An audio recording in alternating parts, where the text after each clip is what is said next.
di ruang dengar kita bersama-sama sampai nanti pukul 6 sore. Masih dengan tema benar-benar merdeka. Tadi kita sudah dengarkan bagaimana Ibu Sali sampaikan bahwa kita harus benar-benar merdeka di dalam Tuhan. Merdeka untuk kita mengalahkan kedagingan kita.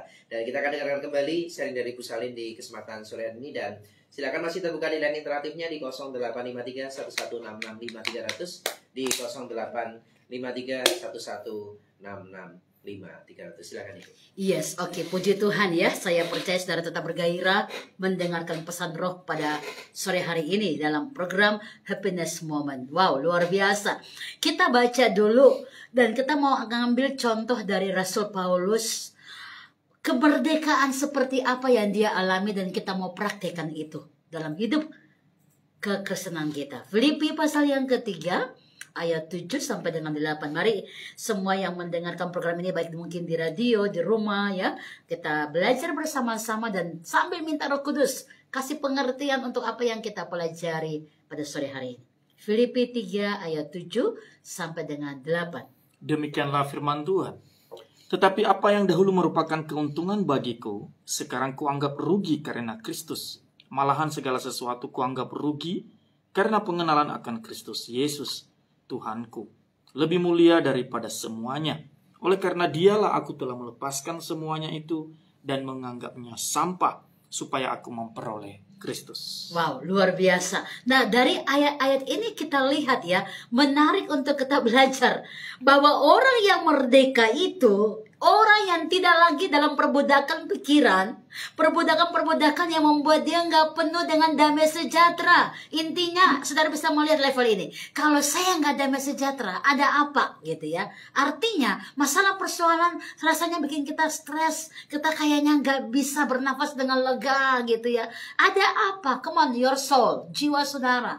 Apakah lagi tertekan jiwa saudara? Apakah lagi punya problem-problem masa lalu yang belum terselesaikan? Kita baca firman Tuhan ini meneguhkan kita. Kata Paulus di dalam Filipi 3 ayat yang ke-7.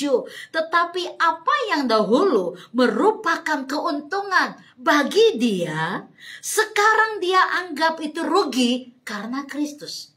Ada apa dengan Kristus? Ada apa? Sehingga apa yang dia alami ini, dia anggap itu rugi setelah bertemu dengan Yesus. Ayat 8 dikatakan, malahan segala sesuatu kau anggap rugi karena pengenalan.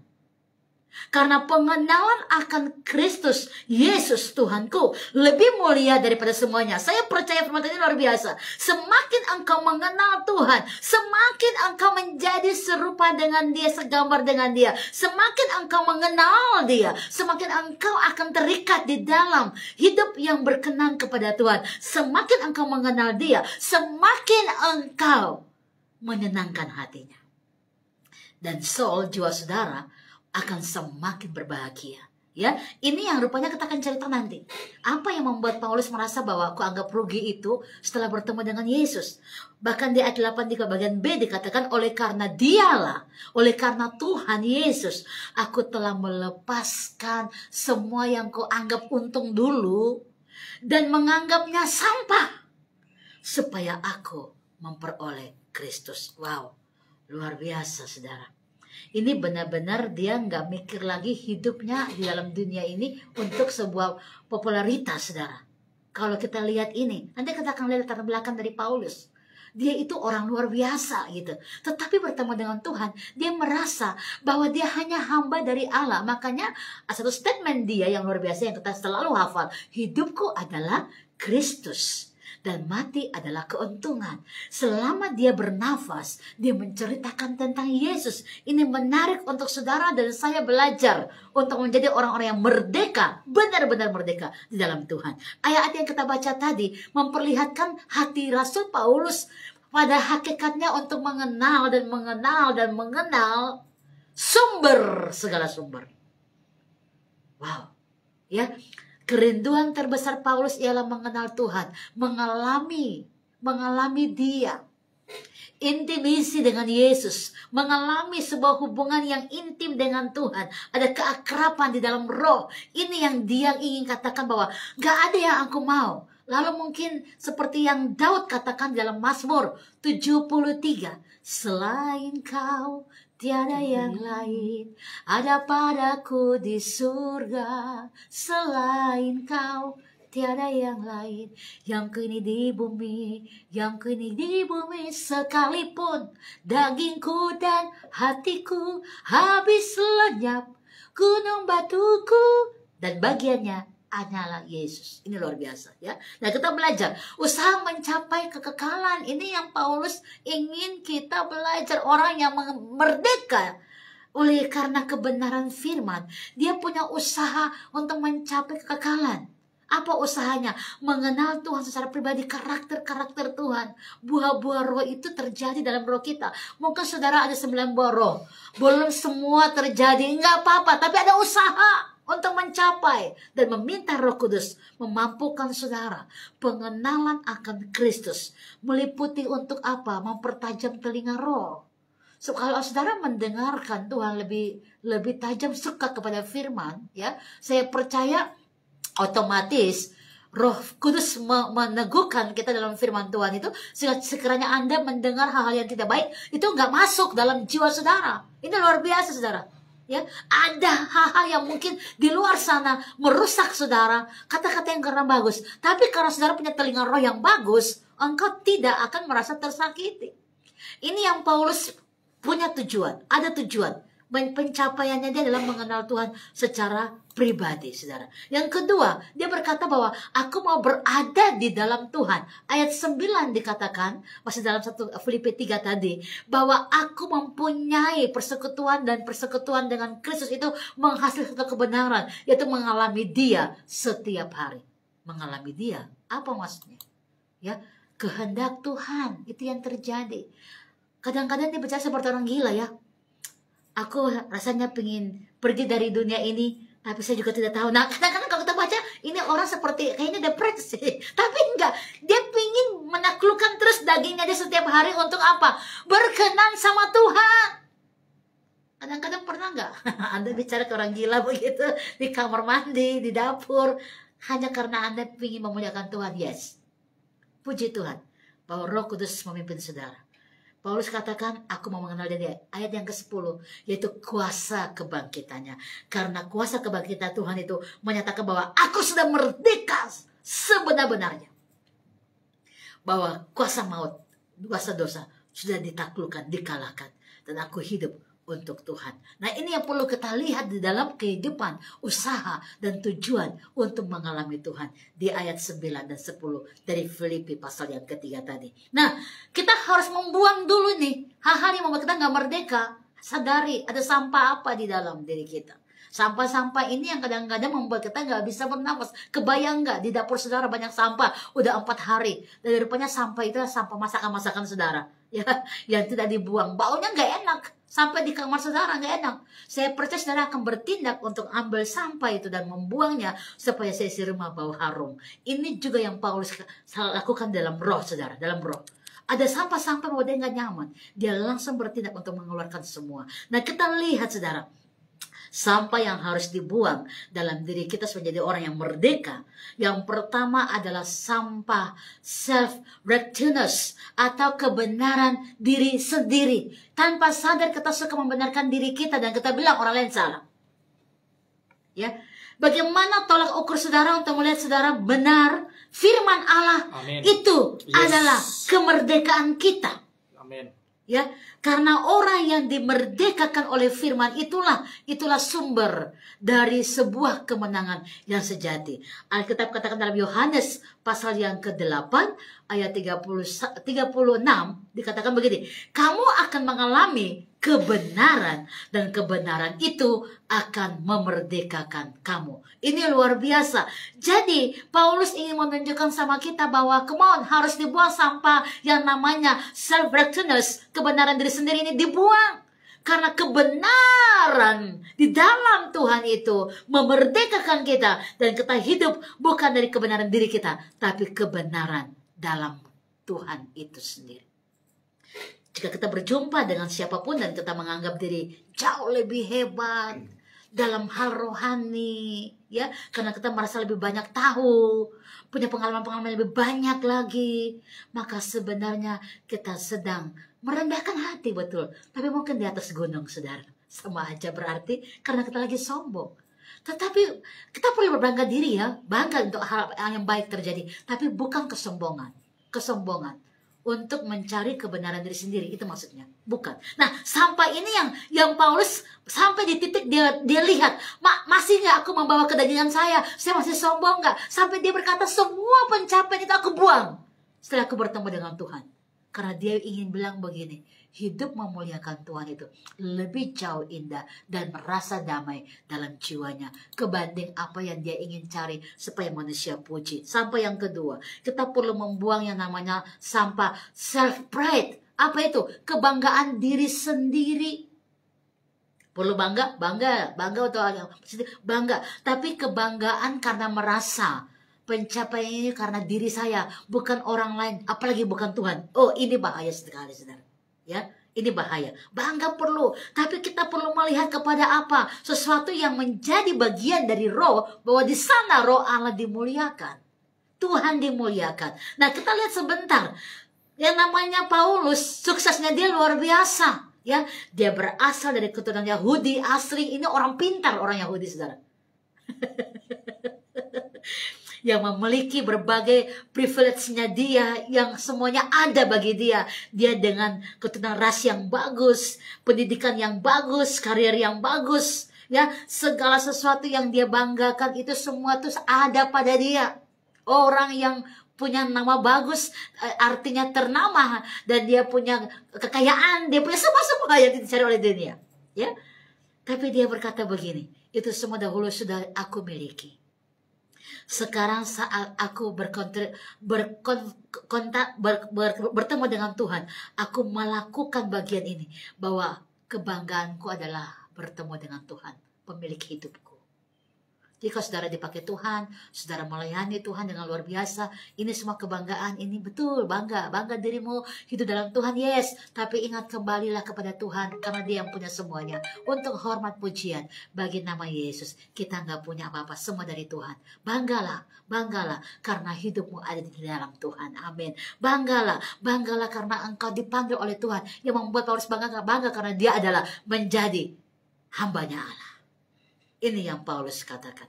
Nah, kita lihat sampai yang ketiga yang perlu saudara dan saya buang adalah sampah kehidupan yang menjadi kecongkakan kita untuk mau mengambil bagian dari diri kita sendiri. Bahwa semuanya adalah kita, untuk kita, bagi kita. Padahal ada ayat yang katakan semua dari Tuhan untuk kemuliaan namanya. Dan kita perlu kembalikan semua kepada Tuhan. Kita mungkin seringkali mengalami berbagai kesulitan yang Tuhan izinkan.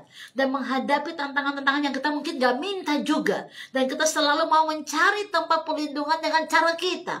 Mari datang sama Tuhan. Bahkan dalam hal apapun yang kau sedang doakan, jangan pakai pikiran kita. Gak bisa. Manusia lemah tidak bisa menyelamatkan manusia lemah.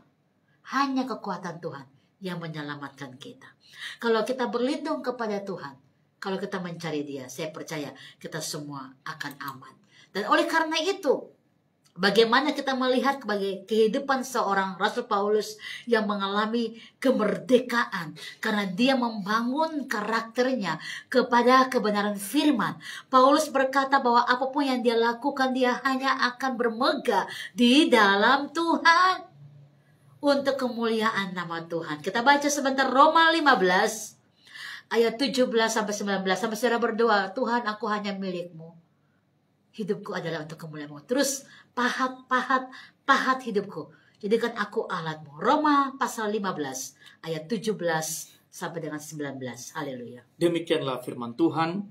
Jadi dalam Kristus aku boleh bermegah tentang pelayananku bagi Allah. Yes. Sebab aku tidak akan berani berkata-kata tentang sesuatu yang lain, kecuali tentang apa yang telah dikerjakan Kristus olehku. Yaitu untuk memimpin bangsa-bangsa lain kepada ketaatan, oleh perkataan dan perbuatan, oleh kuasa tanda-tanda dan mujizat-mujizat, dan oleh kuasa roh. Demikianlah dalam perjalanan keliling dari Yerusalem sampai ke Ilirikum, aku telah memberitakan sepenuhnya Injil Kristus. Haleluya. Jadi kebanggaan Paulus adalah sekarang dia menjadi hamba Allah yang membawa Injil Kristus kemanapun Tuhan bawa dia. Bahkan dia pernah buat perbandingan seperti ini. Aku orang Yahudi, tapi aku pergi ke Yunani, aku akan jadi sama seperti orang Yunani. Tujuannya adalah apa? Karena gini, Yahudi dan Yunani itu nggak sinkron gitu loh, nggak saling terima intinya. Dan dia ingin pergi ke Yunani, dan dia tadi akan ditolak oleh orang-orang Yunani. Tapi satu hal yang dia bilang, aku akan jadi sama dengan orang Yunani. Ada tujuannya, supaya aku bisa menangkan sebanyak mungkin orang untuk kemuliaan Tuhan. Apa yang dia lakukan? Dia belajar budaya mereka, dia belajar bagaimana bisa masuk dengan mereka, dia belajar supaya dia bisa terus memberitakan Injil Tuhan. Ini pun adalah hikmat Tuhan yang Tuhan kasih. Dan saya percaya semakin saudara mengalami Tuhan, mengalami kebenaran, ingin tahu kebenaran, engkau dikasih Tuhan hikmat yang luar biasa untuk bisa bergerak dan maju dan maju dan maju untuk menyampaikan pesan-pesan roh di akhir zaman. Ini hidup Paulus yang dia katakan kemerdekaan sejati. Dia terlepas dari semua tudingan-tudingan daging di mana iblis bekerja untuk menjatuhkan dia. Sehingga di hidupnya adalah untuk Kristus. Dan ini luar biasa. Kita bandingkan 2 Korintus 11 ayat yang ke-16 sampai 21. 2 Korintus 11 ayat 16 sampai 21. Silakan. Demikianlah firman Tuhan. Kuulangi lagi, jangan hendaknya ada orang yang menganggap aku bodoh. Dan jika kamu juga menganggap demikian, terimalah aku sebagai orang bodoh, supaya aku pun boleh bermegah sedikit. Apa yang aku katakan, aku mengatakannya bukan sebagai seorang yang berkata menurut firman Tuhan, melainkan sebagai seorang bodoh yang berkeyakinan bahwa ia boleh bermegah. Karena banyak orang yang bermegah secara duniawi, aku mau bermegah juga. Sebab kamu suka sabar terhadap orang bodoh, karena kamu begitu bijaksana. Karena kamu sabar jika orang memperhambakan kamu, jika orang menghisap kamu, jika orang menguasai kamu, jika orang berlaku angkuh terhadap kamu, jika orang menampar kamu. Dengan sangat malu aku harus mengakui bahwa dalam hal semacam itu kami terlalu lemah. Tetapi jika orang-orang lain berani membanggakan sesuatu, maka aku berkata dalam kebodohan, berani juga. Apakah mereka orang Ibrani? Aku juga orang Ibrani. Apakah mereka orang Israel? Aku juga orang Israel. Apakah mereka keturunan Abraham? Aku juga keturunan Abraham. Apakah mereka pelayan Kristus? Aku berkata seperti orang gila. Aku lebih lagi. Aku lebih banyak berjeri lelah, lebih sering di dalam penjara, didera di luar batas, kerap kali dalam bahaya maut. 5 kali aku didesah oleh Yahudi, setiap kali 40 kurang 1 pukulan. 3 kali aku didera, 1 kali aku dilempari dengan batu. 3 kali mengalami karam kapal. Sehari semalam aku terkatung-katung di tengah laut. Dalam perjalananku aku sering diancam bahaya banjir dan bahaya penyamun. Bahaya dari pihak orang-orang Yahudi dan dari pihak orang-orang bukan Yahudi. Bahaya di kota, bahaya di padang gurun, bahaya di tengah-tengah laut, dan bahaya dari pihak saudara-saudara palsu. Aku banyak berjeri lelah dan bekerja berat. Kerap kali aku tidak tidur. Aku lapar dan dahaga, kerap kali aku berpuasa, kedinginan dan tanpa pakaian. Dan dengan tidak menyebut banyak hal lain lagi, urusanku sehari-hari yaitu untuk memelihara semua jemaat-jemaat. Jika ada orang merasa lemah, tidakkah aku turut merasa lemah? Jika ada orang tersandung, tidakkah hatiku hancur oleh duka cita? Jika aku harus bermegah, maka aku akan bermegah atas kelemahanku. Lihat saudara ini ya, cerita dari seorang Paulus. Wow, ini orangnya luar biasa. Ini contoh orang menang dalam Yesus. Haleluya, ya. Dia bangga untuk apa? Tujuanku memelihara semua jemaat Tuhan. Dia menghadapi orang-orang yang intelek, orang-orang yang pintar, orang yang pandai. Dan dia bilang, aduh aku seperti orang bodoh. Kayaknya aku sudah melewati semua. Kenapa kalian baru ngomong sama saya? Tapi dia tetap rendah hati. Saudara, bisa nggak ya zaman sekarang begitu Pak Anton? Ini luar biasa. Kemarin kita sharing sebentar. Ini kemenangan luar biasa, saudara. Ya, Paulus ini sudah melewati semua itu. Waktu dia bertemu dengan orang-orang yang sombong, dia sampai bilang, aduh aku kayaknya sombong. Aku kayaknya bodoh sekali. Ini yang bodoh siapa sebenarnya? Saya atau? Tapi dia tetap bilang bahwa, oke. Rupanya kehidupanku adalah untuk emang menangkan banyak jiwa bagi Yesus yang dia lewati dalam pelayanannya dia. Ya, banyak penderitaan itu sebagai bagian dari dia bilang bahwa hidupku adalah Kristus, sehingga dia nggak mengeluh. Makanya kalau sampai hari ini saudara pun melayani Tuhan, lalu kemudian ada orang cerita sedikit, saudara tersinggung, lalu Anda keluar dari gereja, Anda, come on, jangan seperti itu, childish, kekanak-kanakan. Apakah Anda sudah merdeka dalam kebenaran? Haleluya. Contoh Paulus ini adalah kehidupan yang sungguh-sungguh merdeka di dalam Tuhan. 3 hal saya bagikan buat kita, saudara bisa bertanya setelah ini ya. Yang pertama, untuk sungguh-sungguh merdeka, 1, berusahalah mengenal sumber segala sumber. Berusaha, ada usaha saudara, untuk sungguh-sungguh merdeka di dalam Yesus. Yang kedua, untuk sungguh-sungguh mengalami kemerdekaan yang Yesus sudah berikan buat saudara, adalah dengan orang-orang yang tepat. Saya selalu bilang ulang-ulang, pergaulan yang buruk bisa merusak yang baik. Di akhir zaman, orang yang mencintai Tuhan, yang sungguh-sungguh mencintai Tuhan, kita dapat itu sangat sedikit. Maka carilah orang-orang yang bisa menjaga iman saudara. Bisa bandingkan dalam Mazmur 1 ya, bahwa 3 tipe orang ini harus dijauhi. Tipe orang fasik, tipe orang pencemooh, tipe orang berdosa. Jauhkan mereka dari hidup saudara, supaya pertumbuhan rohmu bagus ya, ada dengan orang yang tepat. Yang ketiga, lakukan kehendak Tuhan. Sekalipun dagingmu tidak suka, lakukan kehendak Tuhan.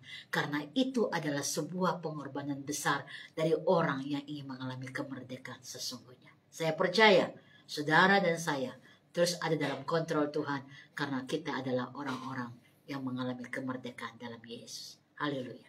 Baik, kita kembali berisinak di program Happiness Moment. Sebelum kita lanjutkan ke pertanyaan yang sudah masuk di line WhatsApp-nya di Radio Lubis FM, dan tetap stay tune di Happiness Moment.